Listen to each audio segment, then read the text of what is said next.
Hello everyone, welcome to my YouTube channel. आशा करता हूँ आप सभी स्वस्थ होंगे।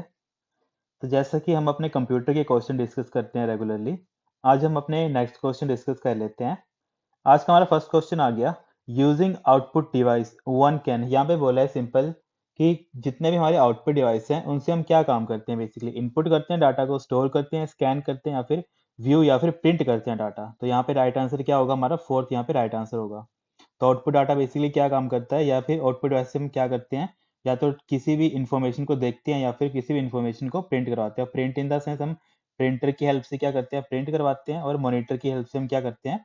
उस डाटा को, सिस्टम के अंदर जो भी डाटा है उसको हम व्यू भी कर सकते हैं। तो ये हमारे मॉनिटर हो गया, प्रिंटर हो गया, ठीक है। ये सारे किसके एग्जाम्पल आ गए? हमारे आउटपुट डिवाइसेस के। इसके अलावा और एक और पूछा जाता है, स्पीकर हमारा किस में आ जाता है? ये भी हमारा आउटपुट डिवाइस के अंदर आता है। फिर हमारा नेक्स्ट क्वेश्चन आ गया, which of the following is a storage device that uses rigid permanently installed magnetic disk to store data या फिर इंफॉर्मेशन। तो यहाँ पे बोला ऐसा कौन सा स्टोरेज डिवाइस है जो क्या यूज करता है रिजिड और परमानेंटली इंस्टॉल्ड होता है, और किस टाइप की मेमोरी होती है वो जो हमारी स्टोरेज डिवाइस है वो किस टाइप की होती है? एक मैग्नेटिक डिस्क होती है जिसमें हम क्या करते हैं? कोई भी डाटा और इंफॉर्मेशन को स्टोर करते हैं।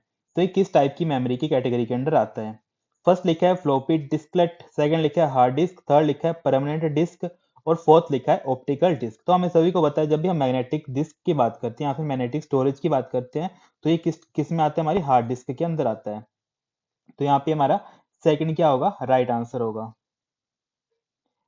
फिर हमारा नेक्स्ट आ गया, टीसीपी स्टैंड फॉर। यहाँ पे बात करेंगे जो हमारा टीसीपी है उसकी फुल फॉर्म क्या होती है। फर्स्ट लिखा है ट्रांसफर कंट्रोल प्रोटोकॉल, सेकंड लिखा है ट्रांसफर कंट्रोल प्रोसेस, थर्ड लिखा है ट्रांसमिशन कंट्रोल प्रोटोकॉल, और फोर्थ लिखा है ट्रांसमिशन कंट्रोल प्रोसेस। तो टीसीपी की फुल फॉर्म क्या होती है हमारे पास? ट्रांसमिशन कंट्रोल प्रोटोकॉल, ठीक है। तो यहाँ पे क्या होगा हमारा? थर्ड क्या होगा? राइट आंसर होगा, ठीक है। इसके अलावा यूडीपी की फुल फॉर्म भी पूछ लेते हैं। यूडीपी किसको बोलते हैं? Datagram user datagram protocol. तो ये दो चीज केवल नेटवर्किंग में पूछी जाती हैं, what is the full form of UDP, what is the full form of TCP. इसके अलावा हमारे पास एचटीटीपी की पूछते हैं, hyper text transfer protocol, hyper text transfer protocol. तो ये सारी चीजें पूछी जाती हैं जब हम बेसिक जो भी हमारे कंप्यूटर के एग्जाम है वहाँ पे ये टर्मिनोलॉजी काफी बार पूछी जाती है। इसके बाद यूआरएल की फुल फॉर्म पूछी जाती है, uniform resource locator, uniform resource locator. तो ये भी क्या है? सारी की सारी जो भी है यहाँ पे इंपॉर्टेंट और ये एग्जाम में क्या आती है? पूछी जाती हैं। फिर हमारे पास नेक्स्ट आ गया, total memory of system can be non using. जितने भी हमारी टोटल, हमारे मान लो कि हमारे सिस्टम में जितनी भी मेमोरी है उसको अगर मुझे चेक करना हो तो वो किसकी हेल्प से करूंगा? फर्स्ट लिखा है with the help of dir command, second लिखा है with the help of mem command, third लिखा है वॉर्म बूट, या फोर्थ लिखा है tot mem कमांड। तो इसका राइट आंसर क्या होगा? हमारा mem कमांड, ठीक है। इसको हम बोलते हैं मेमोरी कमांड्स। तो मेमोरी कमांड्स की हेल्प से हम क्या कर सकते हैं? जितनी हमारी सिस्टम में टोटल मेमोरी है उसको हम चेक कर सकते हैं कि कौन सी मेमोरी कहाँ पे कितने स्टोरेज ऑक्यूपाई कर रही है, मतलब कौन सी एप्लीकेशन या फिर कौन सी फाइल्स हमारी कितनी मेमोरी कंज्यूम कर रही है। वो सारी की सारी हम मेमोरी कमांड्स की हेल्प से चेक कर सकते हैं। तो इसका राइट आंसर क्या होगा? हमारा सेकंड हमारा राइट आंसर होगा। इसके अलावा यहाँ पे दे रखा है जैसे वॉर्म बूट। तो वॉर्म बूट को हम क्या बोलते हैं? जब भी हम सिस्टम को रीस्टार्ट करते हैं, ठीक है। ये तो अभी 4-5 बार रिवाइज हो गया। इसके अलावा हमने पढ़ा था कोल्ड बूट। कोल्ड बूट क्या होता है? जब हम सिस्टम को, जब हमारा सिस्टम टोटली शट डाउन होता है और उसके बाद नॉर्मली हम उसको ऑन करते हैं, ठीक है। तो सिंपली हम उसको क्या करते हैं? पावर ऑन करते हैं। और इसमें क्या होता है? वार्म बूटिंग में जब हमारा सिस्टम करंटली रन कर रहा होता है पर उसको हम उस टाइम पे रीस्टार्ट करते हैं, तो रीस्टार्टिंग के टाइम पे कौन सी बूटिंग होती है? हमारी वार्म बूटिंग होती है।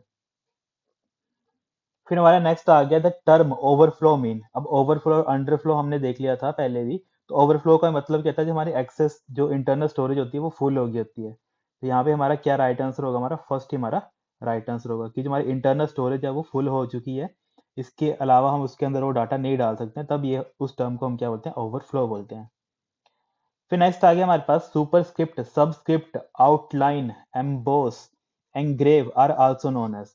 तो ये सारी चीजें क्या होती हैं? सुपरस्क्रिप्ट हो गया, चाहे सबस्क्रिप्ट हो गया, आउटलाइन हो गया, एम्बोस हो गया, एनग्रेव हो गया। जब भी हम एमएस वर्ड में इन सब चीजों को देखते हैं तो उस टाइम पे हम इनको क्या बोलते हैं? फॉन्ट के इफेक्ट्स बोलते हैं ना। तो यहाँ पे क्या होगा, हमारा सेकंड होगा राइट आंसर। ठीक है, यहाँ पे देखो कंफ्यूज करने के लिए देखो कितने ऑप्शन दे रखे हैं। फॉन्ट स्टाइल हो गया, फॉन्ट इफेक्ट हो गया, वर्ड आर्ट हो गया, टेक्स्ट इफेक्ट हो गया। तो याद रखना, जब भी सुपरस्क्रिप्ट सबस्क्रिप्ट की बात करते हैं तो हम क्या यूज करते हैं, उन सभी को क्या बोलते हैं, फॉन्ट इफेक्ट बोलते हैं। फिर नेक्स्ट आ गया document converter to fill in the blank can be published to the web. तो यहाँ पे बोला है कि जितने हमारे डॉक्यूमेंट है उसको हम कौन सी एक्सटेंशन, मतलब सिंपली बोले हम कौन सी एक्सटेंशन यूज करते हैं जिसकी हेल्प से हम उसको वेब में पब्लिश कर सकते हैं। तो हमें पता है जितने भी हमारे वेब में जितने भी हमारे वेब पेजेस होते हैं उनको हम किससे सेव करते हैं, dot H T M L या फिर डॉट एच टी एम। तो ये दो हमारे पास क्या एक्सटेंशन होती हैं। तो यहाँ पे देखो उन फाइल्स को क्या बोलते हैं, हम बेसिकली किस में सेव करते हैं, HTML में सेव करते हैं। तो यहाँ पे क्या होगा, फोर्थ हमारा राइट आंसर होगा। और केवल HTML की फुल फॉर्म पूछ ली जाती है, ये क्या होती है हमारे पास, हाइपर टेक्स्ट मार्कअप लैंग्वेज। ठीक है, ये कई बार पूछी जाती है एग्जाम में। तो यहाँ पे क्या होगा, हमारा फोर्थ यहाँ पे राइट आंसर होगा। फिर नेक्स्ट आ गया holding the mouse button down while moving an object और टेक्स्ट इज नोन एज। जब भी हम क्या करते हैं, मैंने क्या किया, माउस के बटन को होल्ड किया और उसको क्या कर रहा हूँ, सिंपली किसी चीज को मूव कर रहा हूँ। ठीक है, मान लो कि मेरे पास यहाँ पे एक फोल्डर है। ठीक है, और मैंने क्या किया, यहाँ पे माउस से इसके ऊपर क्लिक करके रखा और इसको मैं मूव करके लेके जा रहा हूँ किसी दूसरी लोकेशन पे। तो इस चीज को पूछा, इसको हम क्या बोलते हैं, चाहे वो डॉक्यूमेंट हो, चाहे वो टेक्स्ट हो, चाहे वो ऑब्जेक्ट हो, इन सभी के ऊपर वो अप्लाई हो जाता है। इसको हम मूविंग बोलते हैं, ड्रैगिंग बोलते हैं, ड्रॉपिंग बोलते हैं, या फिर हाईलाइट बोलते हैं। अब देखो इस टाइम पे मैं क्या कर रहा हूँ, यहाँ पे इसको माउस की हेल्प से ड्रैग करके लेके जा रहा हूँ इसको, तो इसको हम क्या बोलते हैं, ड्रैगिंग बोलते हैं कंप्यूटर में। तो यहाँ पे क्या होगा, हमारा सेकंड हमारा राइट आंसर होगा।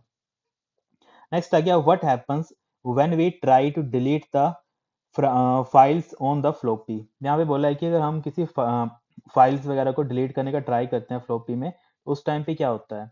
फर्स्ट लिखा है यहाँ पे to the files get move to the recycle bin. Files क्या होती हैं, रिसाइकल बिन में मूव हो जाती हैं। सेकंड लिखा है files on a floppy can not be deleted.